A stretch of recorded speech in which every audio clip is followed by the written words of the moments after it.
is that we talk about race. We talk about issues related to race. The research on this front is so clear that the colorblind approach to parenting just doesn't work. The approach where you say, well, I just don't see color. It's all, everybody's the same to me. All lives matter.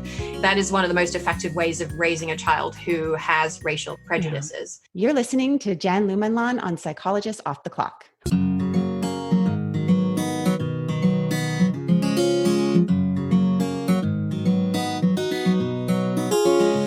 We are 4 clinical psychologists here to bring you cutting-edge and science-based ideas from psychology to help you flourish in your relationships, work, and health. I'm Dr. Debbie Sorensen, practicing in Mile High, Denver, Colorado. I'm Dr. Diana Hill, practicing in Seaside, Santa Barbara, California. From Coast to Coast, I'm Dr. Yael Schoenbrunn, a Boston-based clinical psychologist and assistant professor at Brown University. And from sunny San Diego, I'm Dr. Jill Stoddard, author of Be Mighty and the Big Book of Act Metaphors. We hope you take what you learn here to build a rich and meaningful life. Thank you for listening to Psychologist Off the Clock.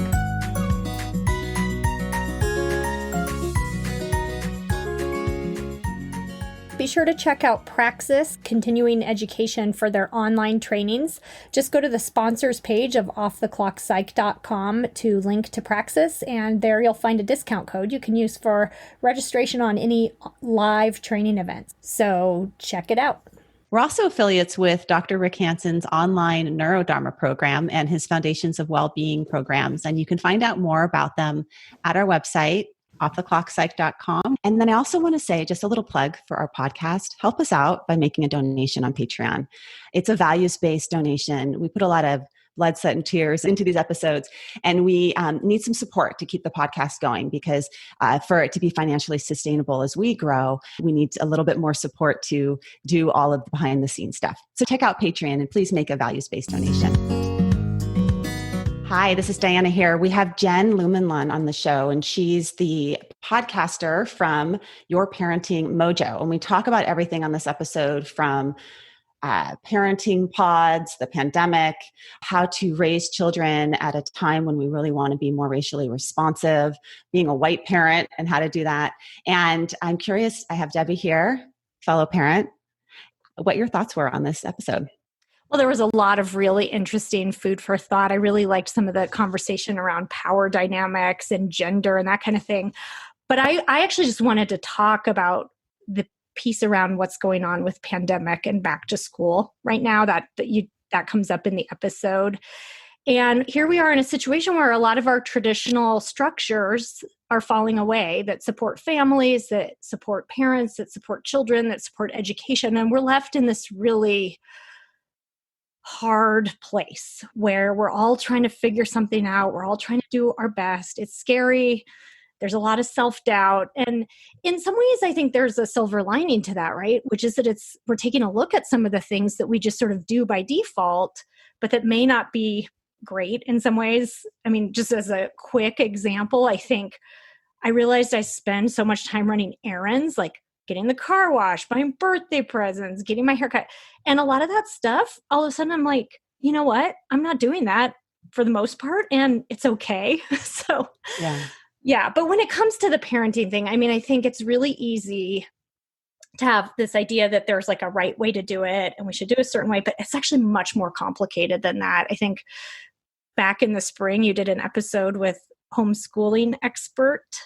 Yes, with Julie Bogart. And at that time was when I got on this big, I'm going to homeschool. This is the way through, and went on a big bandwagon. And here I am. It's Friday. We're about to start school on Monday, Debbie. Me too. And yes. And I would really want a teacher right now to help me sit down and do this curriculum. I'm feeling completely lost. I am scared. I'm scared about exposure in a pod. And I think what shows up is like Jill's episode on fear of a better option and comparison, and that there isn't really maybe a best option right now. Yeah. I mean, when we did the introduction to that episode, I had this very clear stance that I would be sending my kids back to school as soon as possible. Do you remember that? Yes. Well, guess what? I don't feel that way anymore. It's much more complicated than that. I've had to be flexible. We're starting remote school on Monday, and I did not want to do that. It's happening for my district, so it's fine, and we'll figure it out, I think. But I also think that if they were opening in person, I might not do it. I don't know. I'm very conflicted about it. It's much more complex than I realized. But I am finding what works for my family doesn't necessarily work for your family, doesn't work for my neighbor's family.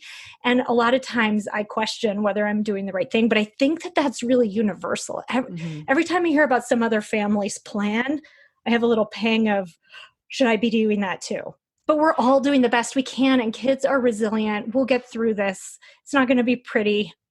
It makes me think about your episode with Louise Hayes and how that time of adolescence is this massive time of change. And that's why it's so scary for parents. And they want to grab a hold of control and direct it and say, this is the way it has to be. And it's actually in loosening the grip a little bit and allowing the adolescent to be who they are, that they can do that developmental growth. And I think we all need to do that with our children. Trust a little bit around a secure attachment with your child is sort of the most important thing. Are they seen? Do they feel safe? Do they feel secure with you? Do they feel soothed by you? That's the most important thing. The rest of it is icing. If they're doing soccer or not doing soccer, that matters a lot less. And for us as parents to give ourselves a break and have a secure attachment with ourselves. How can I allow myself to be soothed and safe and feel seen in this with my partner, within my family? This is the unprecedented time we're going to be written about in history. And I think it's also a time of potential really positive growth and change for our country and for our world. So today we have Jen Lumanlan on the show. I'm super excited to talk with her. And Jen holds an MS in psychology and child development and a master's of education. And she hosts the podcast, Your Parenting Mojo, which is a reference guide for parents of toddlers and preschoolers based on scientific research and principles of respective parenting. And in each episode, she examines a topic related to parenting and child development from all sides to help parents understand how to make decisions about raising their children. She lives in California with her husband and daughter, and I've really been enjoying listening to her podcast. So I'm super excited to have a conversation with you today, Jen. Thank you. It's great to be here. Yeah. And in thinking about our conversation, we were sort of brainstorming, what's on parents' minds right now? And I think I was actually just for a talk I was going to give, reviewing some stats from the American Psychological Association, this report that they do annually on stress in America. And in May, they upped it to monthly. Like, we can't do this annually anymore. So much is changing. We want to look at what's happening monthly. And in the most recent report, the survey conducted found that 72% of Americans report that this is the lowest point in history that they can ever remember. 71% of parents are worried about the long-term impact of the pandemic on their children. 55% are reporting that their kids are acting out more. And at the same time, this was the interesting statistic that I wanted to talk with you about. 4 in 5 parents agree that they're grateful for the additional time that they've had with their children. So here we are in this situation where we're struggling, we're stressed, we don't know how to do this. Mm-hmm. And at the same time, we're finding these moments of gratitude for maybe we kind of like parts of this. Mm-hmm. So maybe we can start with launching into a discussion of how to make this time maybe less stressful, but more meaningful. Mm. Yeah, I think there's obviously so much going on in that, isn't there? And just in those two statistics by themselves, that it's stressful, and also that we can find something in it to be grateful for, and to really feel as though we are living here now in this moment with our children in a way that we have not been able to do before. And so I think that those two statistics really start to pull that out. And yeah, I mean, there's no denying that this is an incredibly difficult time. It's difficult for middle-class white women like ourselves, who are relatively fortunate to be somewhat insulated from some of the things that are going on. And it is stressful for people who are in a place where they have to go out into situations every day where they are exposed to the virus and maybe lack healthcare, access to healthcare, and the other kinds of factors that make this even more difficult for them, on top of which they don't have access to childcare and all those kinds of things. So I would be interested to see some kind of breakdown of socioeconomic status with that data, and how different families at different levels are coping differently with it. I think that would be a very key point to tease out, and I hope somebody's looking at that. Right, absolutely. And it just makes me think of the situation we're in with homeschooling, right? Yeah. So for a portion of individuals, they're able to work from home. Maybe they're forming, and I'd love to talk to you about pandemic pods, and they're bringing in resources. And for a large portion of individuals, actually just reading something on the New York Times last night before bed, which I shouldn't be doing, but I was. And it was a school in Illinois where the superintendent was saying, you can't wear your pajamas or be during online. And for some families, the bedroom is the only place where these children are going to find a quiet place to do online schooling, if even they have access to internet. So I'd love to talk with you about what we've been thrust into as parents. And there's such a variety of experiences across different backgrounds and people's different resources, but homeschooling. And I know you've talked a lot about that on your show. Yeah. Yeah. And just to piggyback what you're talking about in the New York Times article, I saw that one as well. And yesterday as well, actually saw a local news piece on here in the Bay Area on how families are coping with it. And they did an interview. One of the nice things about local news reporting right now is you get to see people where they are. And they did an interview with a woman in a homeless shelter, and she's lying on her front, basically on a bunk bed, doing this interview into the camera. And this is the environment that her child is learning in. And it's one room shared with her mother, and there's nowhere else to go. And so, I think it is a bit problematic to expect that our children are going to be in their school uniforms, in a quiet learning environment that isn't their bedroom with their laptop every day. So, so we had actually planned to homeschool for a while. So this was less of a shift for us than it has been for some families. I had been looking at the school system for a number of years now, and really thinking about, well, how do children learn? And actually wrote my master's thesis on what is the process that happens inside their brains when children are learning. And what I realized was that doesn't match up very well with how the school system works. And so when I was learning about this, I would go to the UC Berkeley campus library, and I'd get out every textbook that they had on how children learn in school. And because it's UC Berkeley, it's a public school, most of the textbooks are from the 80s. And so the textbook authors in the 80s are lamenting the fact that we know how children's brains learn, and our school system has not caught up with that. So what that means is that, nothing has really changed since the 80s. We're still using the same methods we were using in the 80s when the textbook authors were giving the advice to, it's basically, how do you entice children to learn something they're not really interested in learning? That's one of the key functions of school. And the tragedy is that there are so many devoted, talented, incredible teachers working within the system that doesn't allow them any space to use those talents, that says, this is what you're going to teach and how you're going to teach it. Oh, and by the way, you're responsible for the test result outcomes at the other end, even though you have no flexibility within that system. So that was a reason why we had decided to move towards homeschooling anyway. And so we were just fortunate that our preparations were leading us in that direction. And I know that a lot of parents are, for the first time, making a decision they had never planned to make, and that can be incredibly stressful, because change just by itself is hard. Even if you welcome the change, going through a change is hard. Never mind a change that's associated with a decision that you never wanted to make, that you were committed to public schools, that you were that you built your life around your child being in school every day. And so being thrust into this situation for the first time, I think is one reason why parents are really struggling with just making the decision right now. And it's not always a clear-cut decision, because there's so many different iterations of what this could look like, right? Yeah. So homeschooling is one iteration, and we too decided back in March that we were going to homeschool, which is very different from schooling at home. Yes. Those are two very different things. Schooling at home is you're doing the curriculum of school and it's teacher led, and it's this expectation that school is coming into your home. Don't wear your pajamas or slippers because you're at school now, right? Yeah. Whereas homeschool, like we're making muffins, we're taking breaks, we're going to the bathroom when you want to go, and it's never really, it's much more emergent learning, child-led inquiry.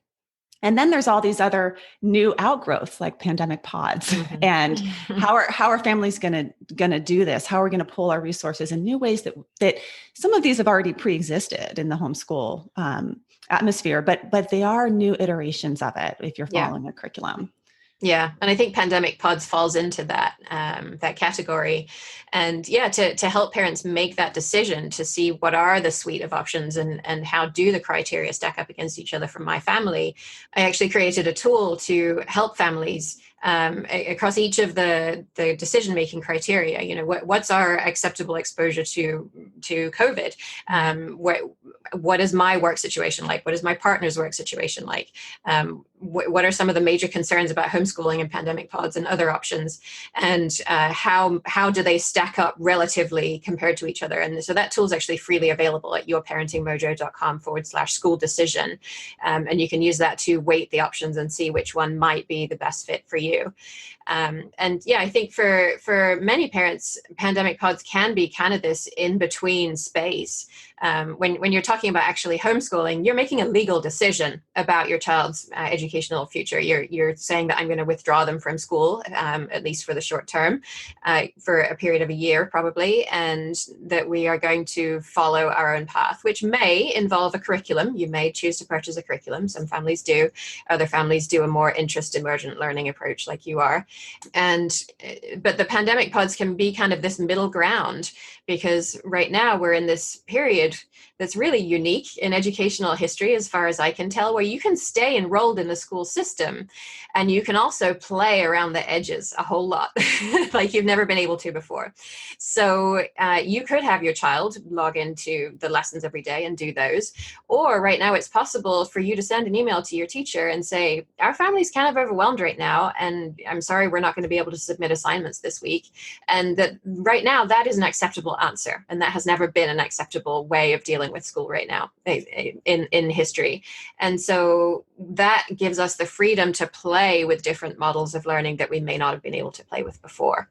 And some families I know are hiring teachers or tutors and are forming these pods with other families to spread the load.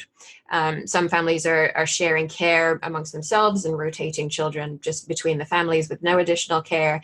But I think a lot of families who are thinking of forming these pods are doing it with a teacher, and the teacher's job is either to keep the child on track with schoolwork or to do this more emergent learning approach.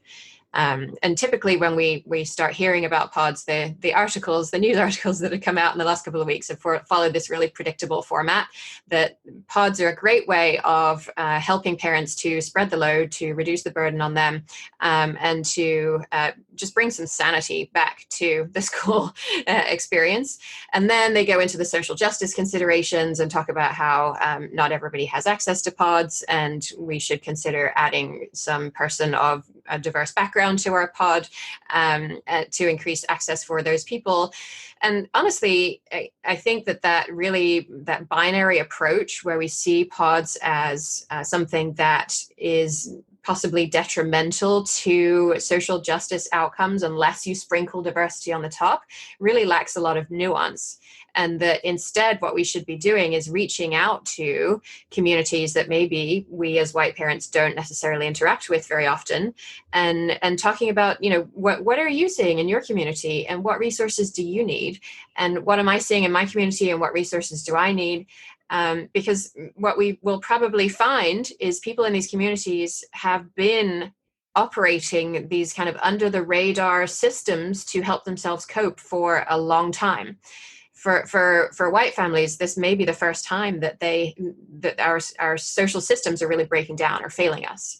But for other families, this has been the case all along, and they formed their own support systems and mechanisms, and that we actually, rather than sprinkling diversity on the top, primarily for our benefit, it has to be said, would learn a lot and would advance social justice outcomes to a far greater extent if we truly tied our future and our children's future with families from people of diverse backgrounds, in a way that doesn't just say, we're sprinkling this diversity on top, but our futures are tied up together, and we can learn a lot from you. Maybe you can learn something from us, and this is how we're going to form our pod with this set of assumptions. And I think that can be a potentially really powerful approach for families who are looking to advance social justice causes, to actually practice what they're preaching when they go out to a march and they're saying Black Lives Matter. Yeah, it makes me think of that new podcast that's out. I'm sure you've looked at it, the Nice White Parents podcast. I have started to listen. And it's sort of like, oh, this is a painful listen. And It's, and as a white person, there's always this like, oh, I'm so embarrassed to be, you know, and at the same time, I think it really highlights that sort of that experience of white parents coming in and poaching for diversity reasons, resources, or wanting a diverse experience for their child. And who is this really benefiting, and why, and how the existing school system has really privileged white parents and white families for a reason, right? This is the exciting part of this times of that so much is being uprooted. I remember we were redoing our landscaping when we first moved into our home, and we were talking with our gardener about like, what's the best approach to do this? And he said, just take everything out. Take everything out, and then you'll have a better chance of doing what you want to do here. So there's a bit of uprooting, not necessarily by choice, of how we're educating our kids. And there's really exciting things that can come out of that. One is what you're talking about. If you're forming communities with your kids, how you can approach that in a more socially just way. But I think the other thing is this opportunity to teach our kids some things that they weren't getting in school. And then for me in the process, learning it. So in our little, homeschool situation, I have a friend who's taking on the history component, and she also has Native American heritage. And so she is drawing so much from Indigenous cultures and history, and incorporating that into fifth grade is American history. So we get a chance to teach American history in a different way than maybe it would have been taught in the school system. And I'm teaching science, and it's so fascinating to learn about like how you can teach science in a way that's just not cramming in information. Because we don't need kids with information that's crammed in right now. We need kids that can ask questions. And what is a scientific question? And how is that different than a non-testable question? So I think it's exciting, but also can be really overwhelming for folks, because of we're juggling all of this. And I also think there's a chance for it not to be so overwhelming. And I'm wondering how you approach that. How do you make it not so stressful and keep it exciting? Yeah. I think for us, a big part of it has been that if you believe that the best way to learn, or really the only way to learn, is to teach your child, then that puts an enormous amount of pressure on you as the parent and you as the teacher. If you look at schools and you think, okay, there's a teacher standing in front of the class who has a curriculum of some kind and a set way of conveying this information, and we measure success by whether the child is able to recite at the end of the class what has been taught, then yes, the pressure on us to replicate that is huge. But if we can take a step back from that and say, okay, is that really the best way that people learn? Is it really the only way that people learn? Then it opens up incredible opportunities and it reduces the stress level. And so I'll give you an example of that. Probably about 2 months ago, my daughter spent about 3 weeks building this incredible structure in our backyard. And I can send you a picture of it to send out with the blog, with the podcast episode if you like. But it started out with our neighbors were making a fence, and they had some scraps left over from it. And so she wanted them. And so we asked them, and they granted us access to these wood scraps. And so I remembered we had a hot glue gun. And so I taught her how to use the hot glue gun, and, don't touch the tip. And at that point, she basically started ransacking the house for anything that could be glued together. And she built this incredible structure in our backyard with cardboard boxes, and they were all decorated, and Tupperware and to-go containers donated by half the people on our street. And it was entirely self-directed. And we have an hour of playtime every day. And so I would sometimes go out and help with her. But the whole time I would be following her directions. She would be telling me what she wanted me to do to further this work that she had planned. And so you might look at that and think, okay, well, that's cool. It took her 3 weeks. It kept her pretty occupied for those 3 weeks. But did she really learn anything? And so there's a really fun exercise that I like to do where you really look below the surface and see, okay, well, what did a person learn from something like that?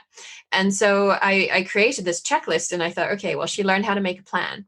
She learned how to adapt her plan when something didn't stick the way she thought it would, or something fell apart, or something just didn't work the way that she had intended. She learned how to use manners to dictate an email to me, to our neighbors, and then how to thank them when they sent over materials, so that maybe they would consider sending more next time that they came across some.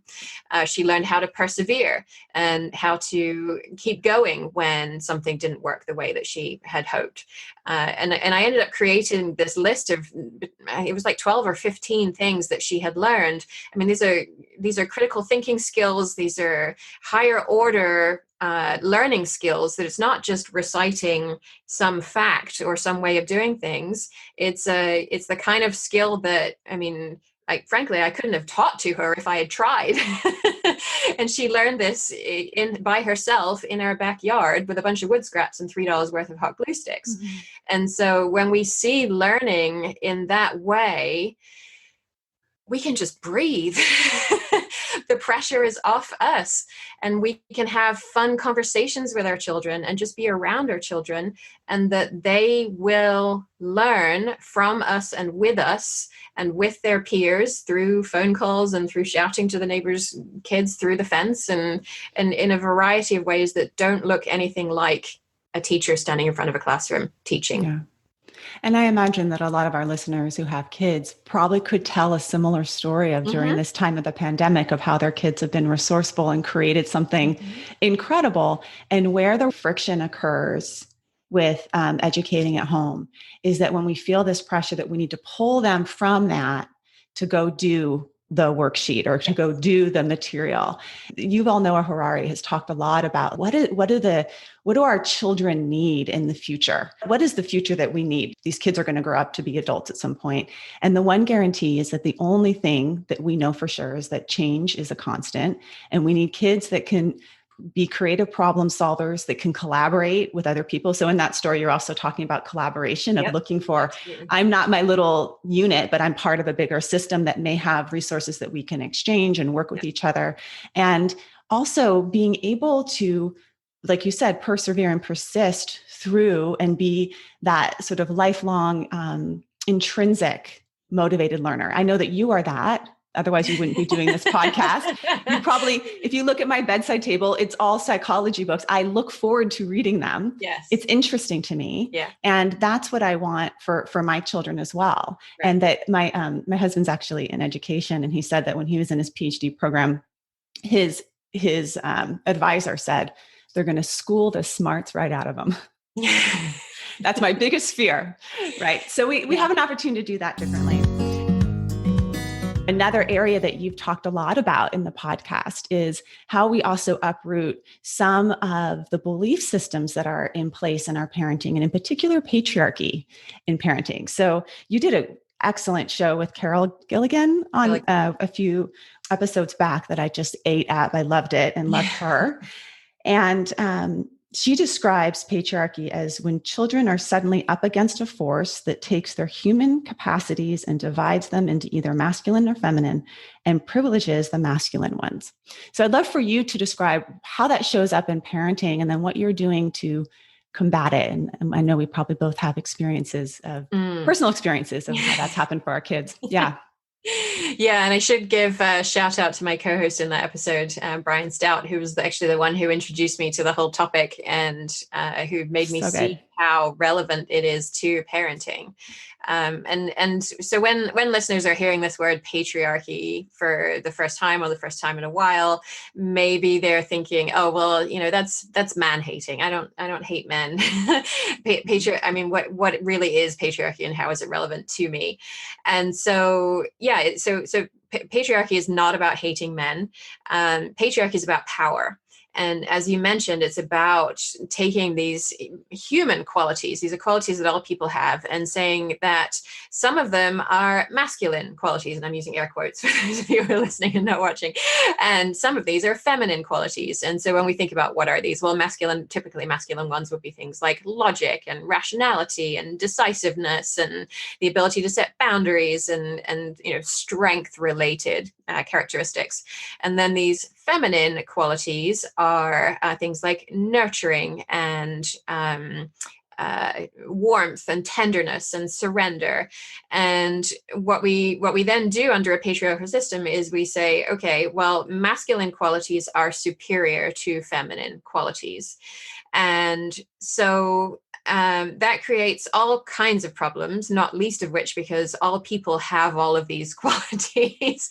And so I actually find myself in an interesting position where I have more masculine type qualities than feminine type ones. I work in this field and do this work where logic and the ability to form an argument and where these kinds of things are really prized.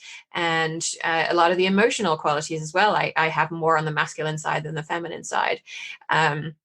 And that is sort of prized. It's a reason why we are able to say to our girls, go into STEM careers, go into these things that have been historically masculine careers, because being masculine is a good thing. Having these masculine ways of thinking is a good thing.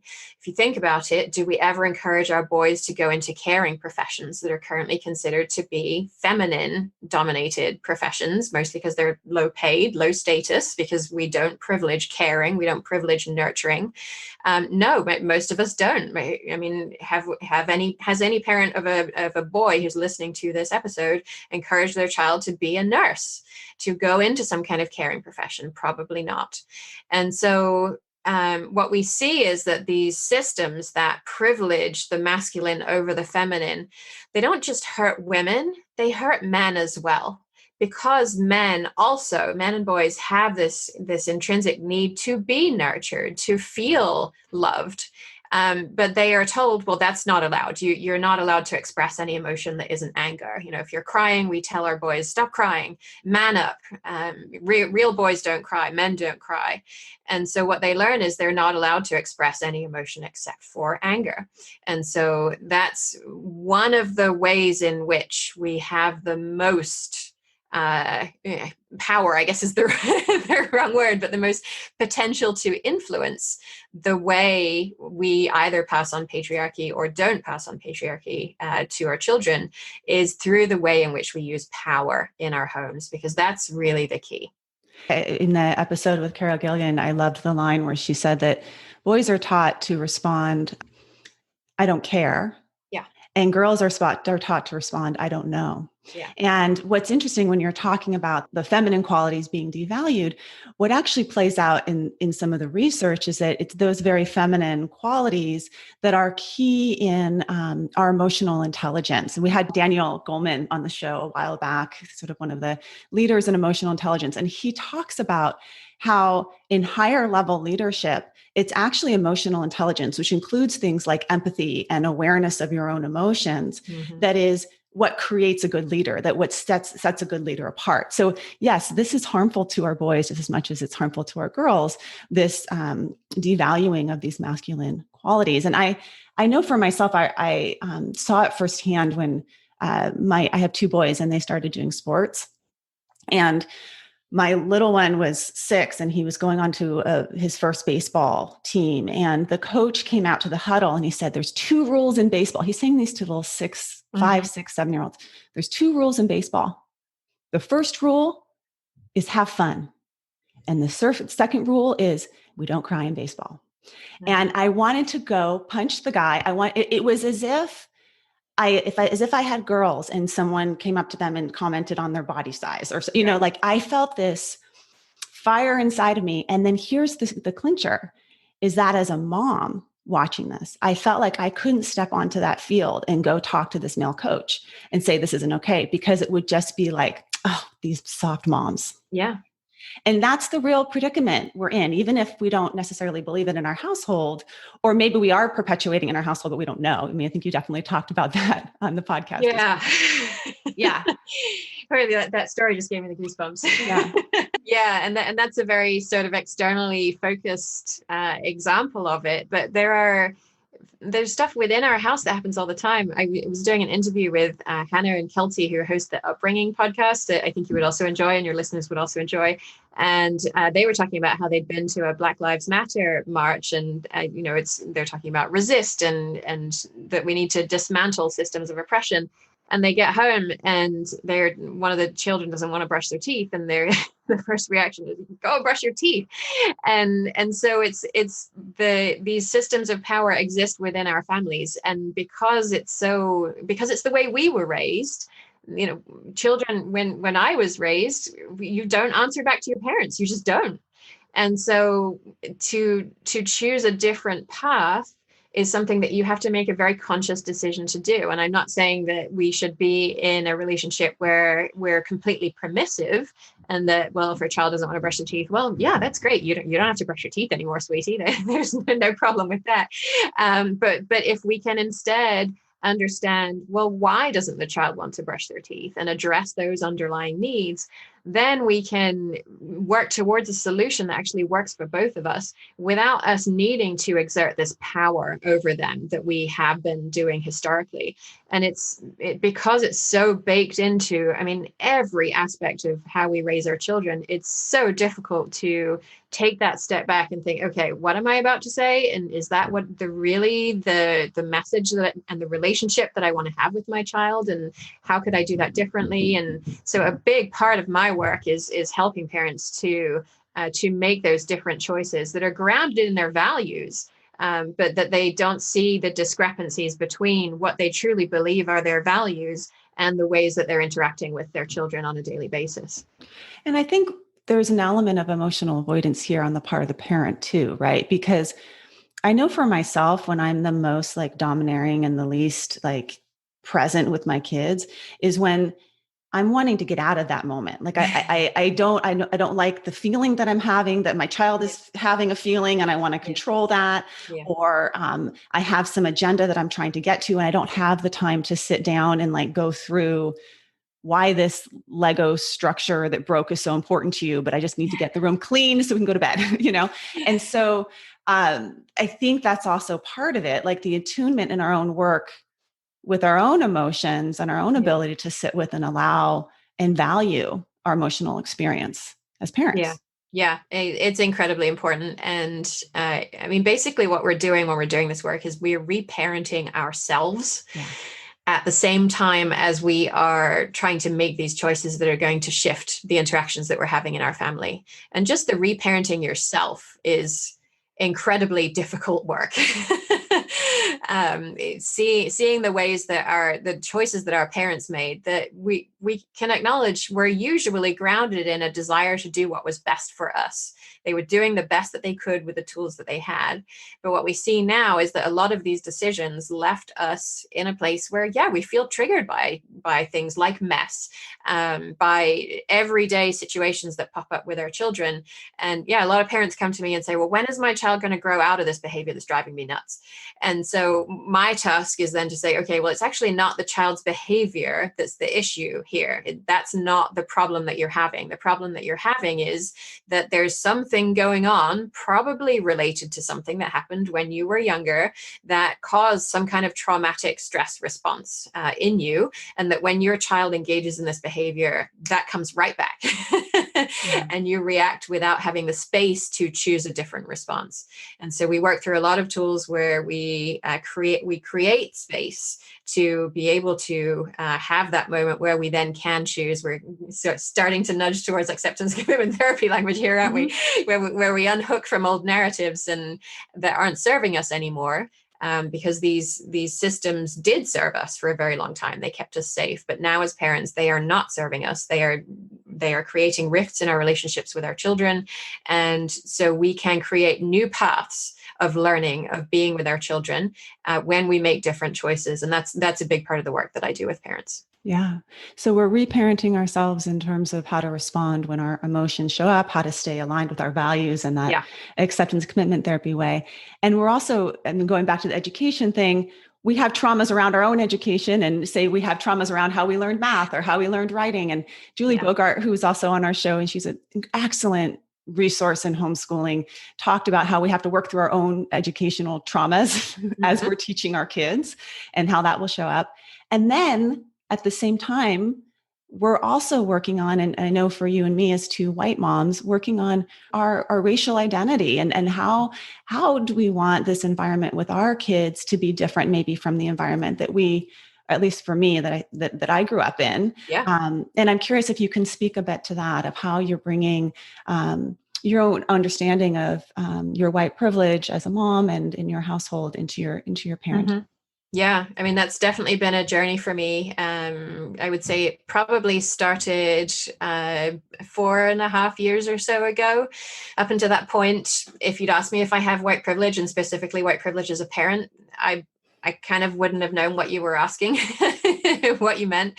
Yeah. And so I ended up digging into this idea after hearing in a fellow podcaster's podcast episode on topics related to parenting. She's a Black woman and she's raising a half Black child, and her podcast is called How to Get Away with Parenting.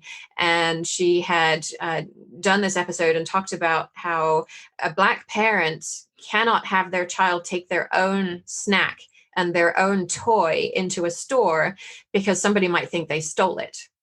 And how parents of Black boys particularly are afraid that their child is going to have a meltdown in a public place because there's nothing more threatening to the white mind than a Black child who is out of control. And so when I heard those things, I mean, yes, having a toddler have a meltdown in public is embarrassing. It's happened to me. But I've never worried for my safety in that moment or for the safety of my child. And in that moment, I thought, whoa, I have privilege and I had no idea. And so I went on this journey of exploring that, and listeners actually got to follow along with it because I released episodes on it as I was learning about it. And so there was an episode on how does white privilege show up in parenting, and then how does it show up in education, where it's absolutely permeates every aspect of the school system. The places that you can think about it being with segregated, gifted, and talented programs, as well as, I mean, the most innocuous example you could imagine, the way in which we set rules around show and tell. The fact that you're bringing in something from home, that you're promoting this individualistic, consumer-centered way of being in the world, and you're saying that the child has to present information about it in a certain way that is very much geared towards presentation skills that you need to be successful in the white-dominated workplace, and doesn't allow children who come to schools with a very different skill set, with probably far superior oral presentation skills in a different format, and doesn't allow them space to express those and for those to be valued. So it's in parenting, it's in schools, it's in every aspect of our lives. And as I went through this process of uncovering this for myself, I was publishing episode after episode after episode on it. It was interesting as you were talking about that. It just brought back this memory of when my child was in kindergarten. We were in a large public school where there was just a real diversity of backgrounds of the kids in the school in terms of resources and what their families had. And they had this big fundraiser where kids were asked to sell tickets for lottery tickets. And at the end, whoever sold the most tickets got to go into the prize room and go pick out a prize. And then they went down the list and they were announcing it over the speakers. Mm-hmm. And I remember sitting in the classroom, they were doing it by class. So sitting in the classroom and watching as they announced who sold the most. And then that kid got to go in the prize room first. And then who sold the next most. And it was this very obvious who has what. Yep. And it was so incredibly painful. It was kindergarten to watch that. I think one of the criticisms that's sort of shown up, and this was, sort of like with the book White Fragility. One of the criticisms of white fragility is that we can sit and psychoanalyze all day long and learn and read as white parents or white women about racial injustice and oppression, but it's really the taking action and the policy change that matters. And I'm curious, what does that look like in your household? Yeah, I think it takes a variety of forms, and probably the one closest to home is that we talk about race. We talk about issues related to race. The research on this front is so clear that the colorblind approach to parenting just doesn't work. The approach where you say, "Well, I just don't see color. It's all, everybody's the same to me. All lives matter." That is one of the most effective ways of raising a child who has racial prejudices, and so yeah. We talk about it all the time. So, for example, when my daughter, she was probably 4 or 5 at the time, she got super interested in jail and what happens and why does a person go to jail. And so we're talking about that. And we're also talking about in those conversations how 2 people who do the same thing one of them might go to jail, another one might not, because of the color of their skin. The people who have dark colored skin are more likely to go to jail than somebody who has light colored skin, even if they do the same thing wrong. And so we're bringing in these ideas into every aspect of conversations that we're having with her. When we're driving on the street and we see somebody who's in a tent, this came up when she was probably 3. She'd been camping and she noticed there were people camping on the side of the road. Why are those people camping on the side of the street?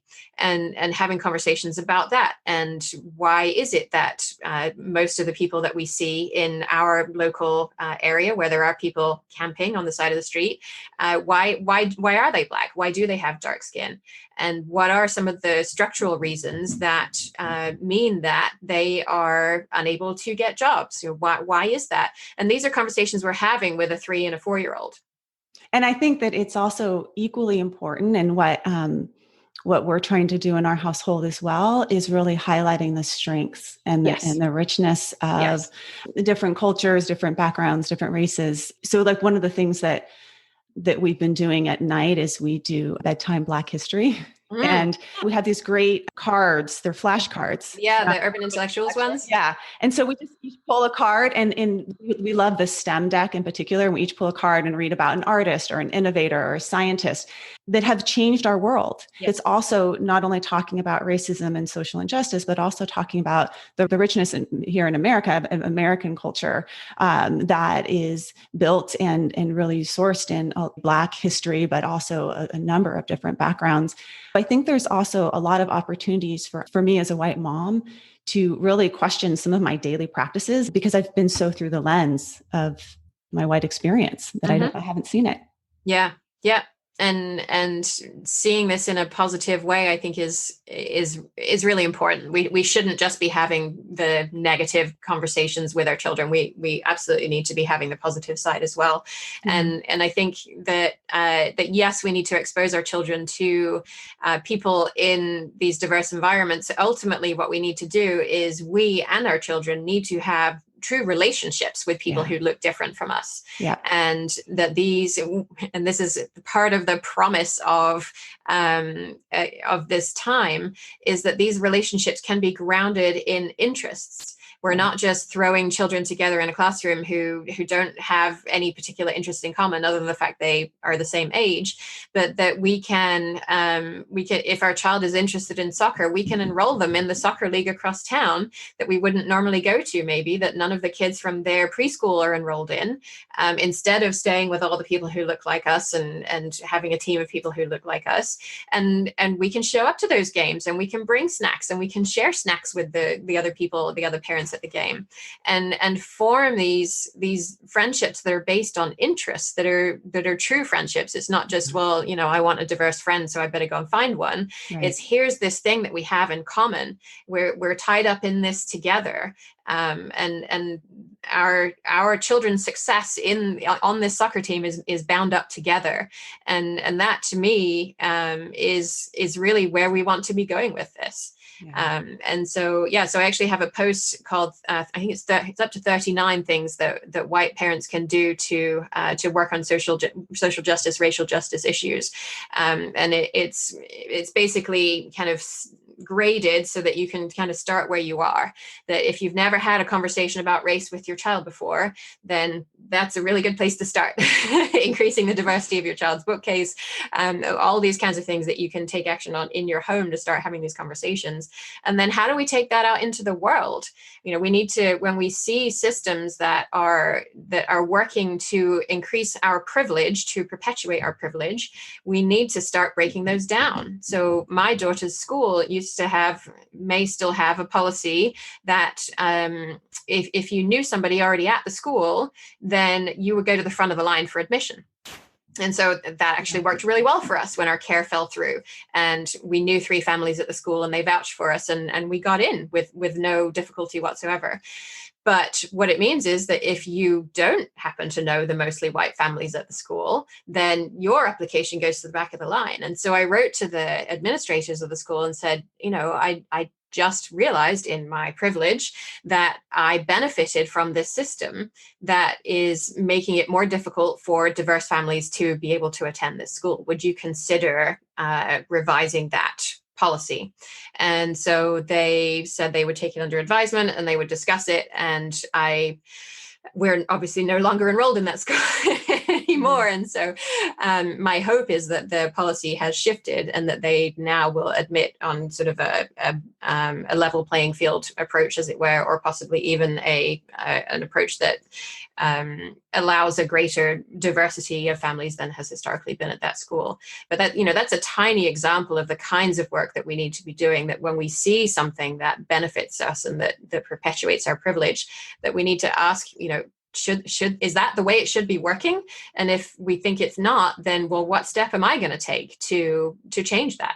And right now, more than ever, I think there's receptivity. There's like this crack, this opening, and that requires all of us to speak up, and especially for white people where they have privilege, acknowledging that, and then using that to create a bigger and bigger crack to make change. So I love that example of your school as something as just starting a conversation with folks is incredibly powerful, and joining forces and starting more conversations. And then talking with your child about what you're doing as well. Absolutely. So that they see your values, that you're living your values, and how this shows up in your life as well. And that it's not just something that you do kind of on the side without discussing it with them, without involving them. Right. That's how they're learning. Absolutely. Through your modeling. Our children definitely learn through our modeling. They do.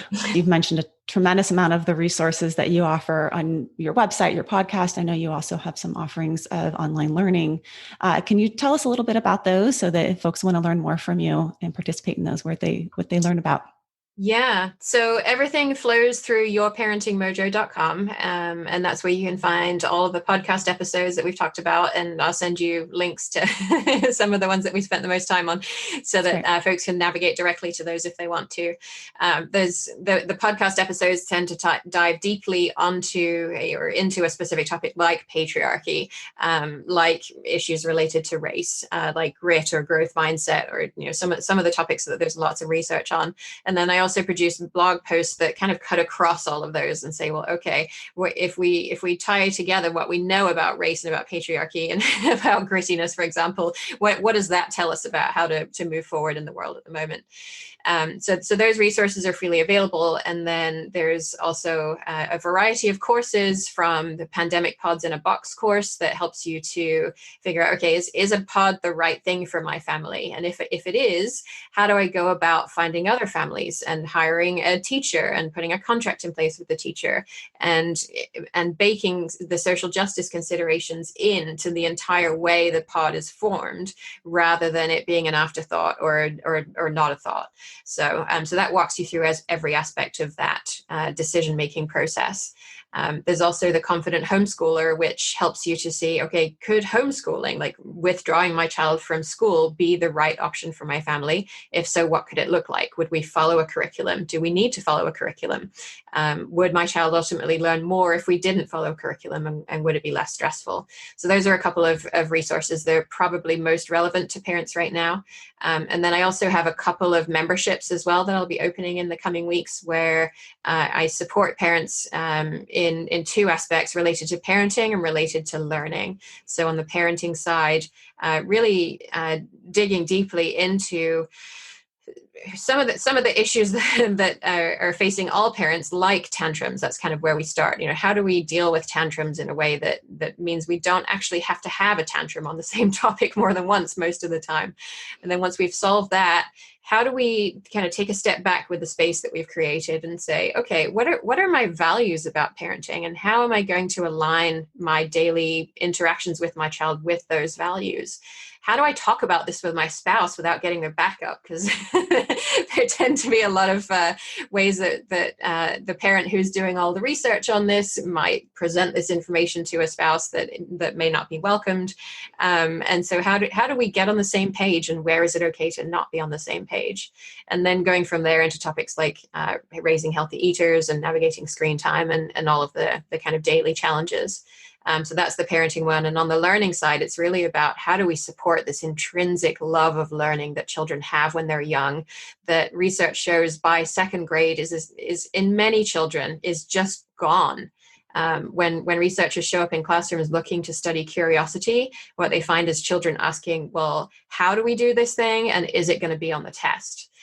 They're not asking questions anymore about things that are important to them.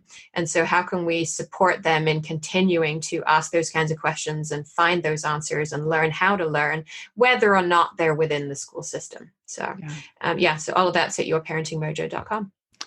Wow. There's a lot there. It's been a busy few months. Yeah, you've been busy. You clearly go into drive when your threat system is up. I tend to do the same thing. I go into drive as well. So yes. Good. We get to be the benefits of all that drive. So we will link to all of that. And I hope that if nothing else, our listeners will check you out at Your Parenting Mojo podcast, because it's a wealth of resources and dives into each of the topics we just kind of tiptoed into today in a much deeper way, with wonderful guests and your own creations as well. So thank you so much, Jen, for coming on the show. It's been a joy to talk with you about all things parenting. Thank you. That was really fun. Take care. Thank you for listening to Psychologists Off the Clock. If you enjoy our podcast, you can help us out by leaving a review or contributing on Patreon. You can find us wherever you get your podcasts, and you can connect with us on Facebook, Twitter, and Instagram. We'd like to thank our interns, Dr. Catherine Foley-Saldana and Dr. Katie Lear. This podcast is for informational and entertainment purposes only and is not meant to be a substitute for mental health treatment. If you're having a mental health emergency, dial 911. If you're looking for mental health treatment, please visit the resources of our webpage, offtheclockpsych.com.